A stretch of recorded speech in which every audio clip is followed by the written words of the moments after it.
রাসূল সাল্লাল্লাহু আলাইহি ওয়াসাল্লাম ছোট ছিলেন তখন তিনি মরুভূমিতে অন্যান্য বাচ্চাদের সঙ্গে খেলা করছিলেন। তখন হঠাৎ করে সেখানে একজন ব্যক্তি চলে আসেন এবং রাসূল সাল্লাল্লাহু আলাইহি ওয়াসাল্লামকে ধরে মাটিতে শুইয়ে ফেললেন।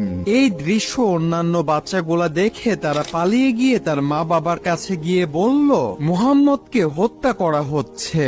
আর এইদিকে সেই ব্যক্তি রাসূলকে ধরে তার বুক কেটে ফেললেন এবং তার বুক থেকে হৃদয় বের করলেন এবং হৃদয় থেকে একটি কালো অংশ বের করে ফেলে দিলেন আর বললেন, এটা ছিল শয়তানের একটি অংশ যা আমি তোমার হৃদয় থেকে ফেলে দিলাম।